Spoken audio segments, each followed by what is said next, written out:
Aslah, air minumnya umat Indonesia. Rasulullah SAW, para sahabatnya, para tabi'in, dan jumhur umat Islam memahami beberapa hukum.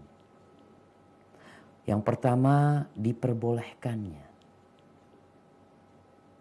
poligami, dibolehkannya seorang laki-laki menikah lebih dari satu sampai batasan yang paling banyak adalah 4. Sehingga tatkala ada sahabat yang masuk Islam dan dia memiliki 10 istri, Rasulullah SAW mengatakan kepada dia, hanya 4 yang boleh engkau miliki. Amsik alaika 4, sisanya nggak boleh. Diperbolehkan na'am. Karena dalam prakteknya para sahabat Nabi banyak yang menikah lebih dari 1. Tapi setelah turunnya ayat ini nggak ada yang istrinya lebih dari 4. Yang kedua, poligami. Itu sebuah syariat yang bersyarat.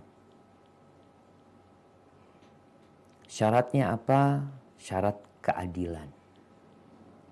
Dia harus berlaku adil kepada istri-istrinya. Barang siapa yang gak yakin dia mampu memenuhi syarat ini, maka gak boleh dia nikah lebih dari 1. Kalau dia maksa menikah lebih dari 1, mengikuti nafsunya, mengikuti syahwatnya, padahal dia tahu kalau dia gak mampu untuk berlaku adil, maka ketika itu dia berdosa walaupun pernikahannya sah. Yang ketiga, adil yang disyaratkan dalam ayat tadi yang kita baca, di ayat yang pertama, itu adil dalam urusan materi, dalam urusan rumah, tempat tinggal, dalam urusan makanan, minuman, pakaian, dalam urusan bermalam. Itu keadilan yang dimaksud dalam ayat pertama. Kemudian hal yang keempat,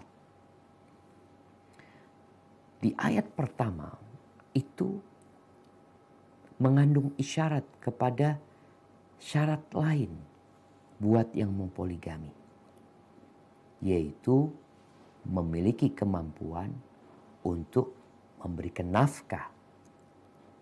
Ingat, memiliki kemampuan untuk memberikan nafkah kepada istri-istrinya dan anak-anak mereka secara bersamaan.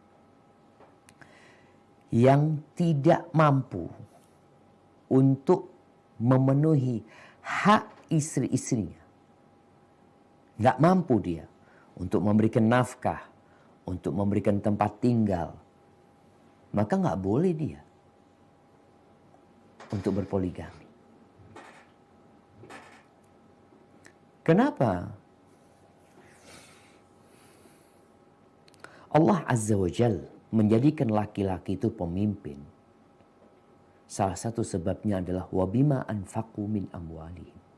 Karena mereka memberikan nafkah dari harta mereka kepada istri-istri mereka, kepada perempuan tersebut.